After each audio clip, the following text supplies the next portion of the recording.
This is a HeadGum podcast.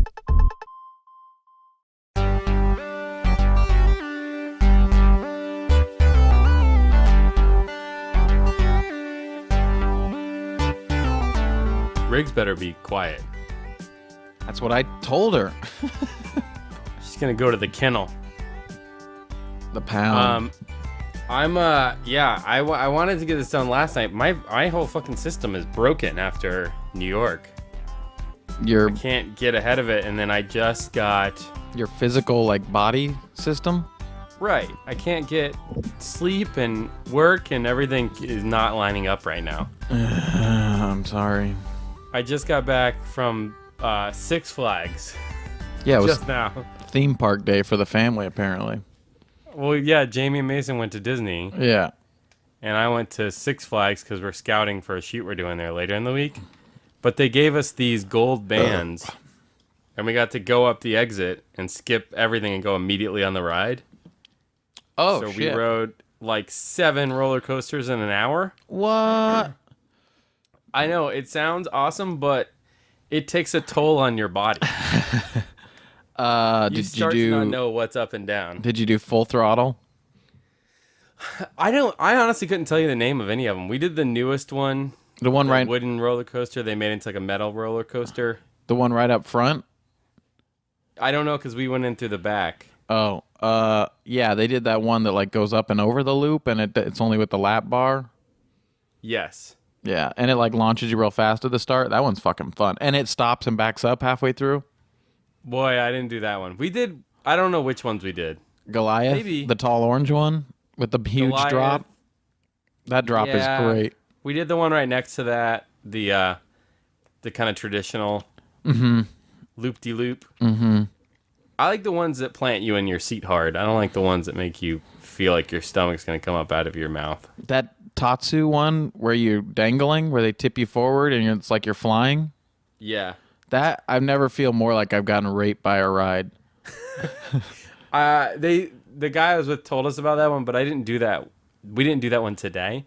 But I did the version of that in Georgia that they call the Superman ride, which is essentially the same thing. Yeah, it's just, I didn't like it then either. It's that position they have you in. It's not a pleasing position to go flying around in. It's like a robot has you. Mm-hmm. And it's trying to flee from danger, and it's crushing your sternum. Jesus. And guys, this is talking banter. We should probably get into it. Sure. We're on a limited time. Yeah. This is talking. If you're like, what's talking banter? Well, it's the official after show to the Dynamic Banter podcast. And this week we're talking about episode 18, The Mayor of Earth. Yep. Which I hope you already listened to. Like a DVD commentary. I hate it. So Jesse gave us notes this week, and he color-coded them. Okay. So I'm assuming There's never been a better week for you to do this, Jesse. I'm assuming there's one note for the first 45 minutes, and it's Steve meets Chelsea. Nope, there's lots of notes, but he put the interesting ones in green, and then ones that connect in orange. That sounds like the Amber Alert that's different from the... Remember, the codes of orange is terrorist threat level whatever? There's a scale of colors of the level of terrorist threat that no one knows or would bother to remember because it's stupid. Right.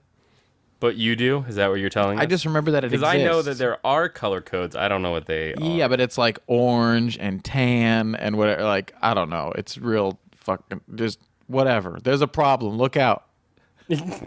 So yeah, Jesse did an Amber Alert color graph for the notes this week.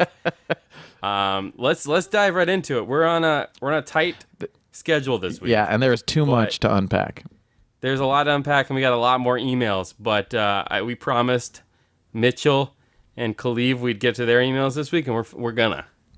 We're men of our word. Stay tuned. First up, at 23 seconds, Steve says Mike is a busy boy, so he's not around for this week's podcast. Chelsea Dunaway is the super secret guest host. Did he say where Mike was? I think he said he's working on Wrestling Fred. Oops, sorry, Wrestling. Yeah. No G. Listen, we don't. No G. Although I think he has the correct apostrophe. Do we use the apostrophe? Yeah. Well, I mean, Talking banter is grammatically correct. yeah, you can't do the apostrophe on like Twitter or something. I get it, but Well, not in the handle. yeah, It breaks the HTML or whatever. sure. I don't know what I'm talking about. I heard that it will make Twitter explode if you put an apostrophe anywhere ever. Absolutely. Yeah. It's like Twitter terrorism. Yellowish alert. That first note was green. This note is orange. Orange. Wait, At 3. green Okay. green is interesting, Yes. and orange is not interesting. Orange is a. Do you say orange or orange? Orange. Okay. Orange is a through line that connects throughout, Oh, but is dispersed throughout the podcast. I thought So this is the first. I missed that part This is the first orange beat. because I was And it thinking says- if green was interesting, then maybe orange should have been the stuff that he just didn't write down. But never Did mind. write it down. Yeah, that's black is not interesting. I'm just skipping over black for the sake of time. At 3:15, Steve asks Chelsea if she heard what happened with the 10 Cloverfield Lane Twitter account. Let's see how long it takes him to circle back around. Now I to get the answer. orange. Now I get it. Yeah. Okay. Okay. This is all making sense. Next note, 6:55. There was a Mean Girls Day on Twitter. The mayor of Earth demanded it, and Twitter was forced to comply because of an intergalactic decree put forth by the Council of Planets that no sitting terrestrial mayor ever be ousted or jousted for that matter. Jesse's is taking creative license with the notes this week. No shit. What I could not think of what the Mayor of Earth show would look like starring Steve.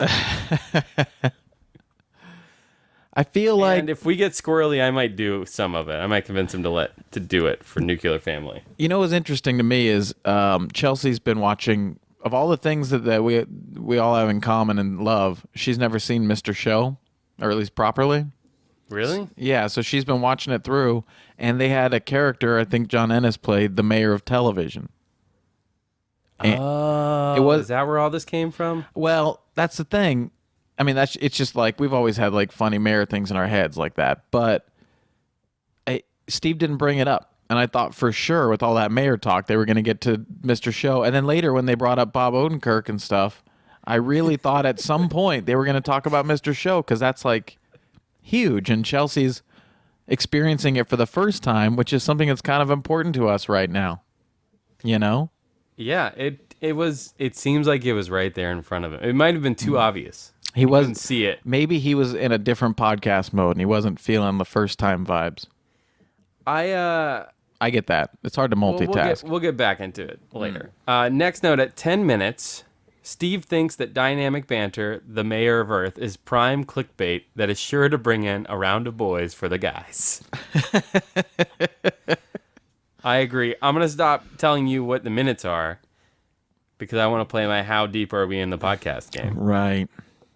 I don't know how well that's going to go this week. I mean, whatever. But I definitely remember pausing at a certain point thinking, my God, how far are we? And I was at the halfway point. It is weird to me how different the show is without Mike. Oh, yeah. Because it feels like when Mike's there, Steve still drives the conversation. Yeah. Sometimes. You know. But it takes on it's a totally different animal without Mike. It's definitely that's Steve, and that's how Steve would do a show and does a show. But it's nice that you can tell the difference, you know? Right. It makes it kind Still of good. Still good. Yeah, but Dynamic Just Banter different. wouldn't be what it is without those two, obviously. There's nothing else to it. So what I'm saying is redundant. But Chelsea should have her own show on the EZU. Because I did enjoy her a lot. She's great. Next up, Chelsea misses Mike. Steve says that the show doesn't work without Mike, and he wishes Chelsea wasn't there. Should have said all that after that note, apparently. Next up, Steve mentions the mayor of TV, the mayor of movies, and then suggests that a mayor of Hollywood would be awesome, forgetting that Hollywood is a real place and already has a system of governance in place. I don't know if it has a mayor, though, because is it still... like, I know when you get over the hill into the valley and stuff, the cities become their own places, but I think Hollywood's in Los Angeles, right? Like when you write a letter or something. I feel dumb not knowing. Yeah. Nor did I look it up, but I don't think that there's a mayor of Hollywood. If there is, it's like it's not a real position. It's just a fun thing that people say because there's the mayor of Los Angeles would cover Hollywood. That's what I'm thinking. It's kind of like the Queen, just for show. If it does exist. A while back, me and Steve talked about doing an EZU podcast that every episode would be a different pilot to a podcast. Oh, yeah. And it would just be an occasional. It seems like that went away, but I want to see it come back just to hear episode 1 of the Mayor of Movies. I think it would. I don't know. It could go either way. But the little taste we got, I'm interested. So stay tuned. Stay tuned, listeners. I think that's a funny idea. But then Chelsea, Chelsea could get her own podcast from New York. She could be the mayor of New York. I don't think that. I think that's Jay-Z. Oh. Is that not Jay-Z? Maybe I'm thinking of Empire State of Mind. Next up, the California town of Idlewild has a town dog named Mayor Max. Steve says they have to replace him because dogs die, but Chelsea mishears him and is mortified. She thinks that they flush the dog down the toilet and replace it every 12 months or so. Is that a real thing? Is Idlewild so hippy dippy that they made a dog the mayor as the dog walks through the back of your shot? I thought you were wondering if Riggs went by at the perfect time. I thought were you wondering, do people really flush dogs down the toilet? Is that a real thing? Do people flush dogs down the toilet? Are there toilet dogs? The only reason I'm thinking about that for more than a second is because there's the old like throwing a sack of kittens in the river thing. You ever seen Ghoulies 2 where they come up the toilet? No, but I saw the VHS cover my whole life and it scared me. Coming right out of the toilet. Do you think that was based on toilet dogs? People, like dogs that are mayors, only have 12 months before they get flushed on the toilet and then they pop up people's toilets. We should just give them a little bite. We should do that with actual politics. Remember? We're there. We're already there. Remember in Men in Black 2 when they had to escape their home base, and they escaped through like getting flushed out of a giant toilet? I don't remember anything from Men in Black 2. Yeah, that's the level of excellence that we're talking about with Men in Black 2. I don't remember much, but I was shocked to the point that I remember it still. Probably also inspired by toilet dogs. Toilet dog now sounds like a hot dog that you find in the toilet. Oh, yeah, one of our sketches, I can show you a toilet dog that gets eaten.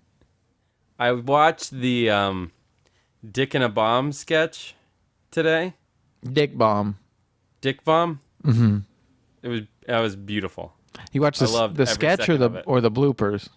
Well, I watched the bloopers first, and I didn't understand, and then I realized I had not seen the sketch. I think the bloopers might be better. It might be Steve's best work. Next up, Steve is a sad boy because Gene Shalit died in a tragic boat smashums incident. Be honest with me. What did you hear?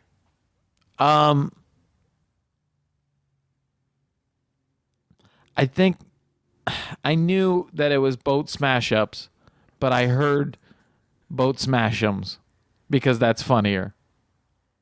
I heard boat smash ups, Mm-hmm. but then through the conversation, it made me think Gene Shalit would say boat smashums. Sure.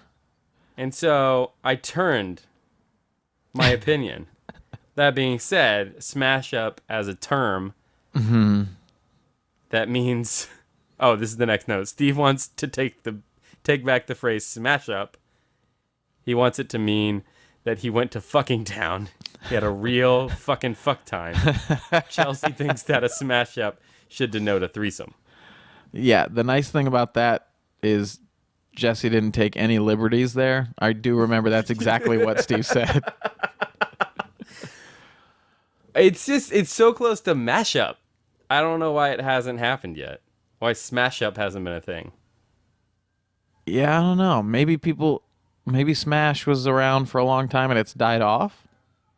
Isn't there a Google something that you can look up a word and see like the height of its popularity in the last 100 years or so? You can see. I don't know. Is you there can a track car its chase like. outside of your building? Oh, maybe. Nice. Carry on.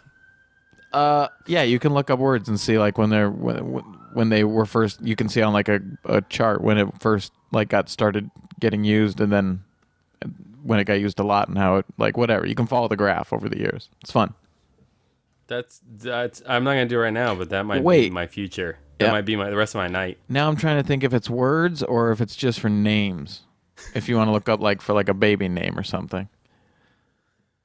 I'll find out by next week for sure. Please. Because now I'm interested. I'm halfway through Star Trek 1, though. So I gotta do that first. So you got a good hour and a half to go. Yeah, I don't hate it.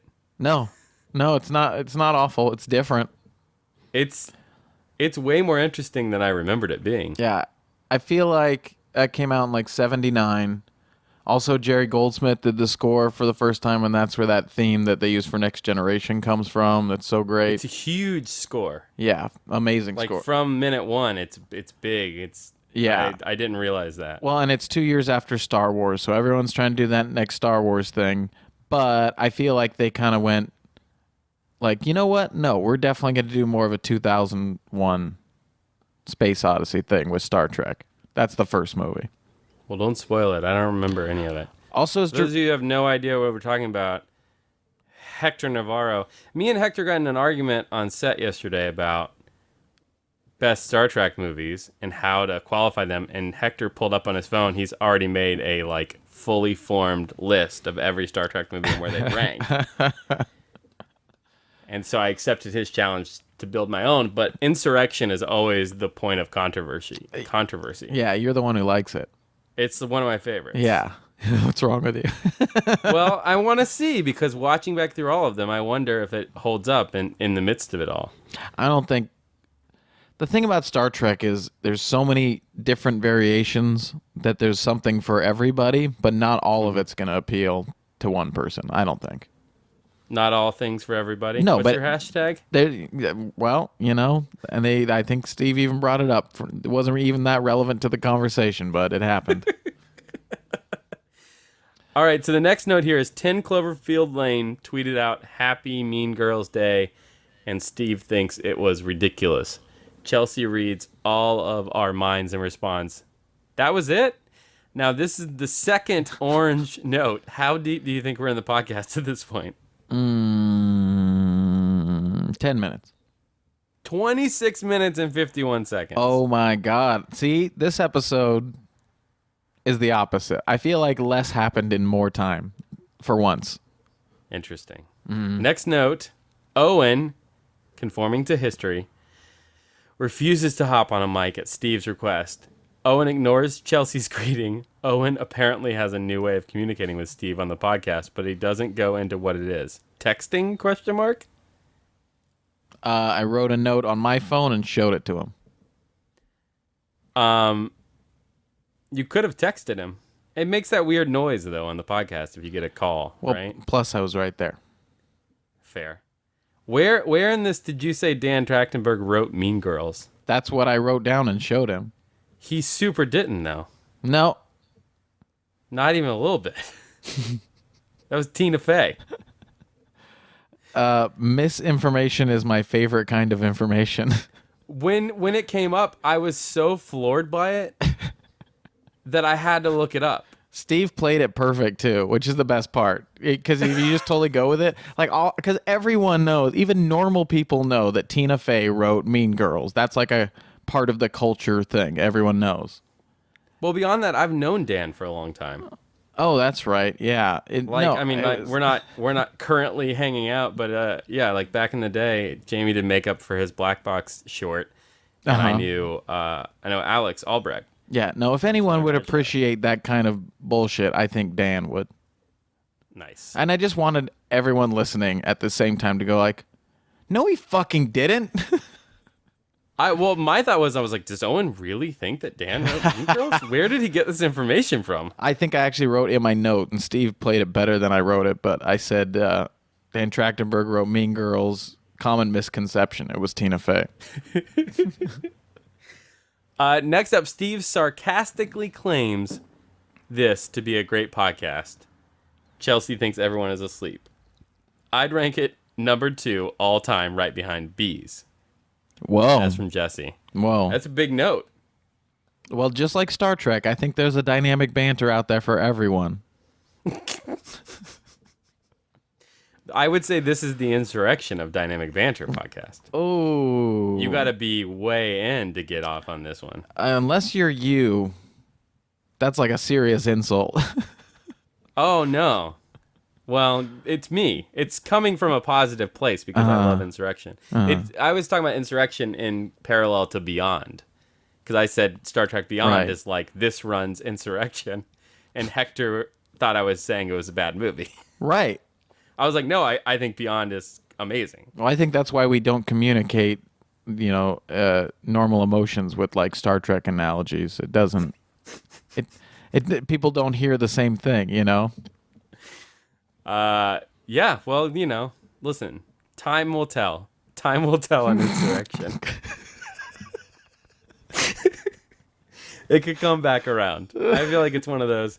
Well, also Hector was trying to argue that Final Frontier is good, and it's not good. Oh, It's a mess. I mean, I could go on and on about it with you. I got theories. I got all kinds of shit, but maybe after you. Just like Lost, we're gonna have to wait for Brett to catch up. I know, fucking Brett. Piece of shit. I can't watch some TV, man. Watch some movies. God. By the way, remember when we had to record Lost like ahead of time? But this week we finally get to watch 203. Yeah. I'm gonna watch it though. Yeah. I wasn't gonna wait, and now I haven't seen it yet. Yeah. I can't. Well, we like to wait till we record it so it's fresh, but I can't wait to watch it. I can't believe how excited you are about Lost. Well, I didn't think I would see the day. It's But here we are. like all things in life, enjoy it while it lasts. I think the rewatch of Insurrection that's going to happen Oh, God. is going to turn you around. You still have to do Jack and Jill. Fuck. Oh, fuck. Do we want to put a date on Jack and Jill in the commentarium? Let's not, because they put dates on the commentarium before, and well, Okay. I'm going to figure it out. I'm going to talk to Chris. are you gonna watch Jack and Jill in between which 2 Star Trek movies? Are you gonna watch it in between? I'm gonna burn through Star Trek. I'm gonna try to watch one a day. So stay tuned to the Twitter. The last time I watched them all in a row, I'd only seen like a few of them, and our buddy Kit was like, "Oh man, you got to watch them all," and I was like really sick like a decade ago, and I don't get sick that often. So he brought over all like 10 movies or whatever to me. And I was really sick that week and like feverish. And like I would kind of fall asleep watching the movies and like have horrible fever dreams about Klingons and stuff. So it all seems like a little bit of a nightmare. But I can... The Romulans seem like the spookiest to me. Wait, are you talking about like the newer ones or when... Across the board, the Klingons, you really know what their agenda is. They're just not. They're just like ready to fight Yeah. all the time. They're kind of angry. But you They can wear their kind heart of- on the sleeve. you can Romulans are a little yeah. more cunning. Yeah, you can reason with a Klingon. It seems like if you speak their loyal warrior lingo. Steve asked Chelsea to share some of the fun stuff they've created together. She shares only one before a tangent carries them off. Vom to vomit on someone as a surprise joke. I'm glad they didn't burn through all of them, so we can still do some of their good stuff. I mean, we can do it anyways, but it'll be better if it's surprises. But yeah, I was actually, for a while, thinking they were going to get back to that, and they definitely never did. Well, that's because Steve has a weird reaction to people vomiting, where he immediately runs to the closest backpack and begins to rifle through it for nothing in particular. Steve thinks people are afraid of talking about their mental health issues because of what people will think. He is somewhere between thinking that he should talk about it because of mental health awareness and not talking about it because it's not really anyone's business. Then the podcast went to a really weird place, which was actually kind of, I found it super interesting. But it is, to me, I think the internet can be like a horrible trash can place of people. Sure. But I don't think people are as keen to really dig in if you're being vulnerable and really, being sincere about something like. Yeah, especially if you're in like a Reddit Anxiety. or something where you're talking to other people about the same kind of subject with the same sensitivity. I don't think you really get like bullied in that kind of environment. Like, I don't think that people are going to send Steve videos of people throwing up just to be pieces of shit. But he's fine with like fake vomiting for stuff. I showed Jamie a video of a guy who was taking a dump, and his friend kicked the door open and threw him a beer, which he immediately cracked open and shotgunned, and then stood like 4 feet away from the toilet and fired shit at the toilet. No. And I was like, do you think this is funny? I want to know how compatible we are after 5 years of marriage. And she thought the shotgunning part was very funny and the projectile shit to not be funny at all. Yeah, I get that. And I feel like you got to take one with the other. The whole joke could have been the friend kicked open the door, and the guy, instead of freaking out or whatever, was his immediate instinct kicks in. He catches the beer and slams it. Like, that's fun. That guy was ready to party. The next I think that's why Jamie didn't like it. She thought that was it. Yeah. And she was in. Well, little twist. So, Little Shyamalan surprise at the end of that one. but like a really shocking, interesting one. Yeah, you're right. It's actually way more interesting. Steve mentions www.dynamicbanter.com and that it was created by some nerd from the internet. Cute. I feel like he name-checked Jesse. He did. Steve plays a History Road from my dimension and seems to be super confused by its carefully constructed premise. He played that for me when I got back, or when I was like busy doing other stuff, but after he was done recording, he's like, you got to hear this, man. And as he was playing it back, I was like, wait, you think you missed an interview for real? That's what I thought was funny. Yeah, I guess he just is so busy. Dude's got a lot of shit going on. I know, I get it, but like, I guess maybe we feel like we know Jesse better, or I don't know. We've had our. Well, Jesse's integral to this podcast. Yeah. But I thought that was funny that he thought that, and I was going to tell Jesse, you should schedule that interview. Seriously. That being said, that History Road was fucking brilliant. Oh. And it cracked me up. Knocked it out of the park. Multiple texts from Chris McCaleb about how great it was. Chris, who's as we've discussed, is a very successful editor, and that bit was all about editing. Yeah. So, kudos. And pouring through hours of footage, as it were, to find just the right moments. I know. I can't. Like. I don't have time to do anything. I know. I barely have time to do this podcast. Man, actually listening to that bit, like, I'm so bummed because we used to like screw around and do some more fun stuff like that. But once it really became our full like lifetime in business, we don't have the time to do the fun just screwing around.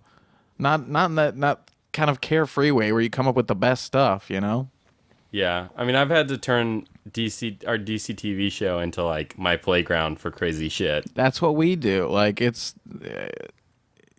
we can't just do the news seriously because we need to screw around. It's got to be fun. But Jesse, I think you should still get that interview on the books. He might as well just Steve's busy. because he can. Jamie told me the other day, she's like, I sent Steve a Snapchat, like a direct Snapchat message, and I never heard back. And I was like, you have his phone number, man. Just text him. Uh-huh. Like, do you know how many why are Snapchat you reaching out to him on messages? Snapchat? He probably has 1,000 people sending him Snapchat messages. Oh yeah, I've seen him. He goes through them as best he can. You know, he'll do it from time to time when he has a minute, but like, it's so much. Next up, Steve confirms that if you go to his shows, he will tell you what happened to Ross at SourceFed. TLDR, he says the stories in the subreddit are mostly true. I'm not even going to ask you here, but I'm really interested to know off mic. I don't think it's like that. I think the joke was like, who cares? Oh, okay. Especially Because I knew Ross before SourceFed, and then Ross came and did something for DC that we ended up having to cut because theatrical wouldn't let us. It was like a round table about the movies, and we can't do anything from DC that's like speculating because it's coming from an official channel. Right. So our speculation gets interpreted as truth. Mm-hmm. But anyway, I didn't know he was at SourceFed, and I was all excited for him. And the next time I saw him, he wasn't at SourceFed anymore. It was before my time. Oh. But people like have been coming in and out. I think that was just kind of the first in and out, you know, from the original group. So people were like, "Whoa!" But since then, it's just, you know, it's not a big deal. It's not the same. It's like, oh, we're just there's a show going on, and some people stay, and some people come and go, and we're trying to do the best show we can for everybody. This business is so not permanent anyways. Oh, no. Like having... I try to explain that to my wife all the time. Yeah. I'm like, I could not have a job like tomorrow. Yeah. Yeah. Having had this job, having been at SourceFed for 3 years, that's crazy for this town. Yeah, this is the 4th season at DC. Wow. Which it's crazy. But the last green note reads, Steve asks if Chelsea has anything to plug, insinuating that she is a trash person with no creative balls in the air. All of the balls are gathering dust on the floor of a meth lab in the basement of a rent control apartment in New York City. Whoa, Jesse.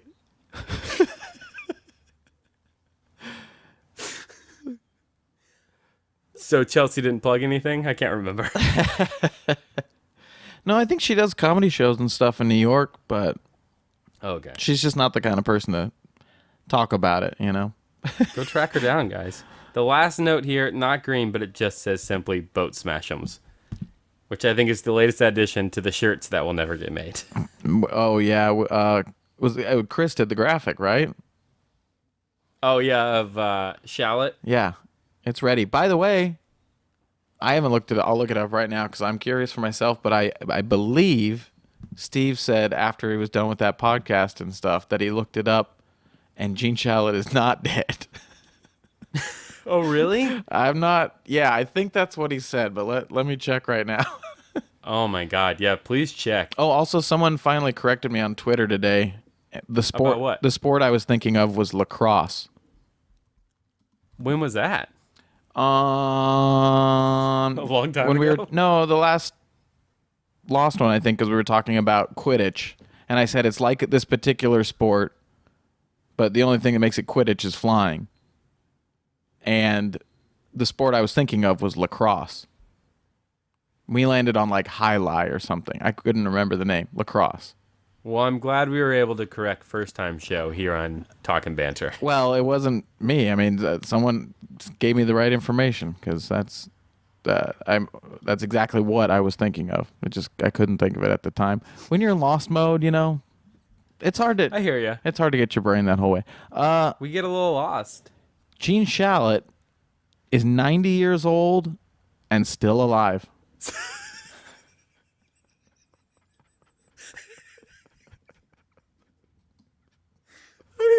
I sort of thought you would look it up and be like, no, he's dead. He's dead.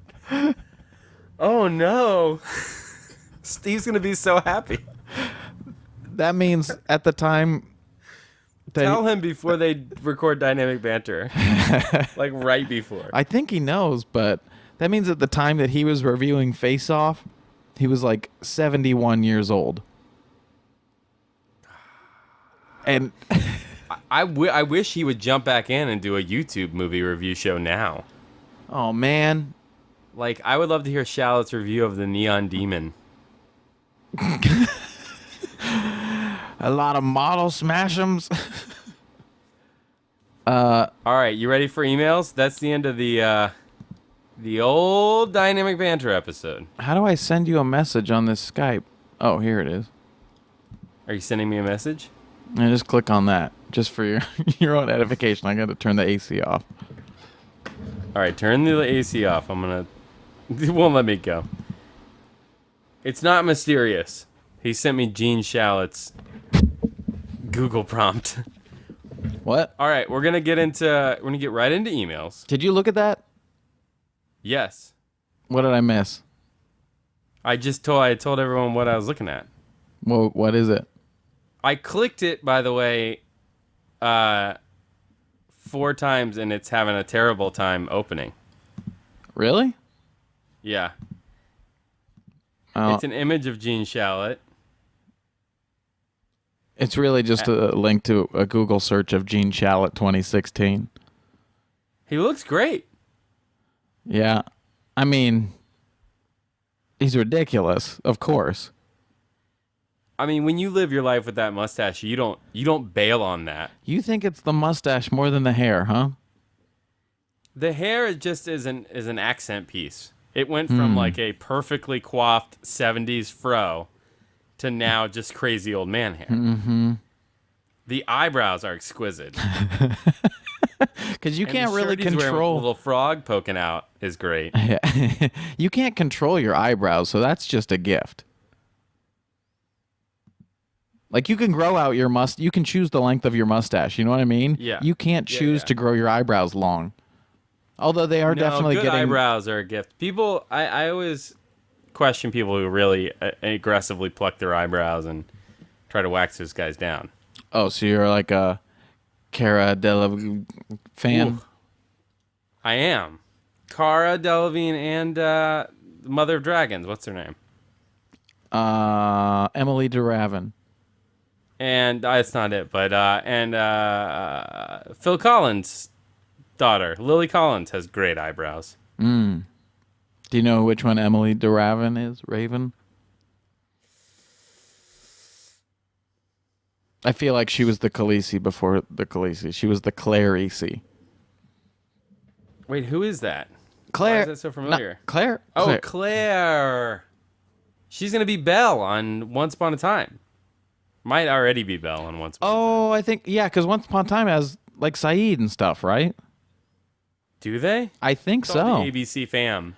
Yeah. I always see trailers for Once Upon a Time, and I wonder if I'm missing out. Probably But not enough to check it out. I know. Okay, let's get into emails. Mitchell King sent us an email, and it says, "Hey, boyos. My friend and I have been wrestling with an extreme ethical dilemma over the last few days. I thought I would test you boys with it, as I feel you are more philosophically and mentally equipped of the two podcasts, are the more of the two podcasts. You will need to suspend your disbelief to comprehend it, but it is borderline tearing my friend group apart, and I need a second opinion."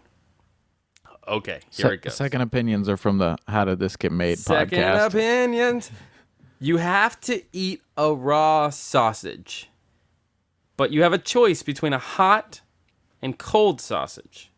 The hot sausage is hot as if fresh off the grill, but is still entirely raw.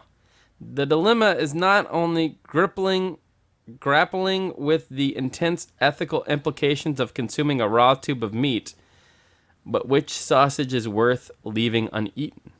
The freak of nature or the status quo?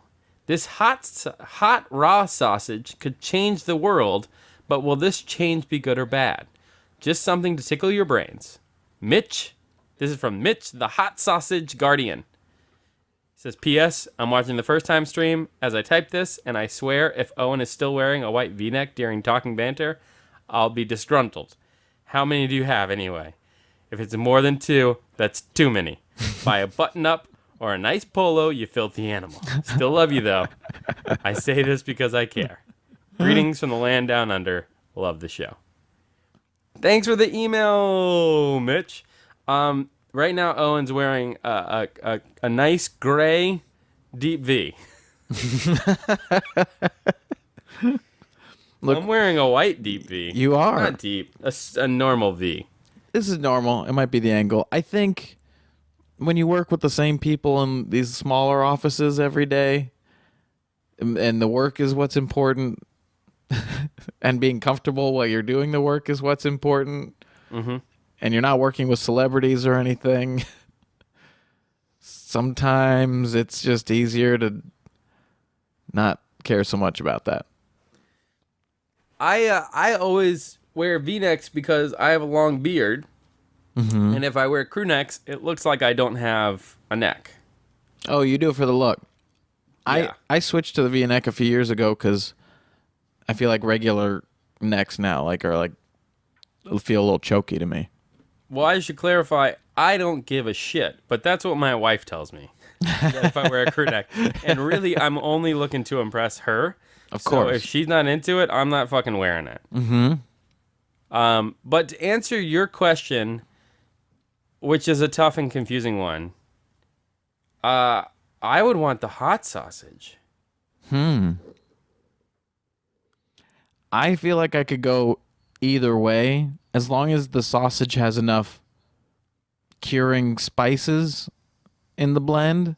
Then I don't think that the raw meat is going to be that much of a problem. Like there's like Slim Jims and stuff. Is that raw meat? No, but it's some sort of processed something. It's definitely not like hot and fresh cooked meat.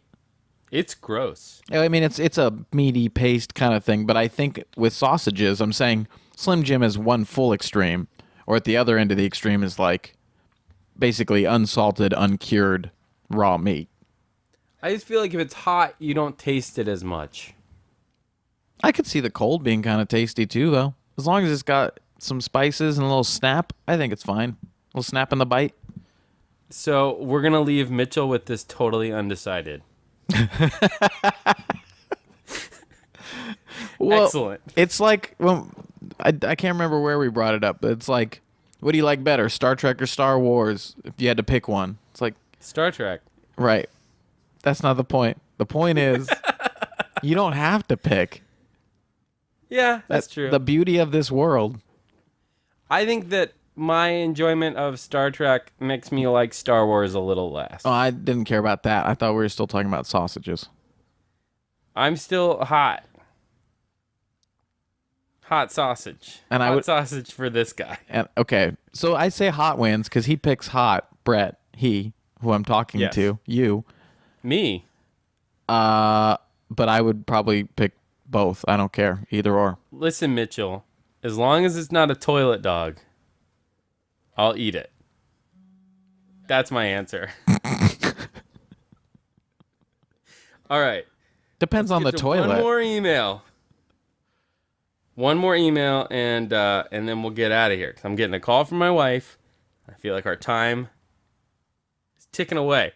This email is from Khalif Matsi. Matsi? Maybe. Matisse? Like the painter? Matisse. No, it's not that. It's Matsi. Khalif Matsi. Matzah? Matzah All ball of those soup? are probably wrong. It says, to Brett and Owen. And this is a long one, so buckle in. I have been a long-time listener of the Talking Banter podcast and an even longer listener of the Dynamic Banter podcast. I've enjoyed these podcasts for a while now and look forward to both of them weekly. I also listen to all of Cloverfield's, and I've dabbled in the First Time show. But so far, I've enjoyed these podcasts silently, refraining from engaging on social media until now. After this latest episode of Talking Banter, I couldn't just sit back anymore. And this was the one where you say we were begging for emails, which is totally fine because we got emails.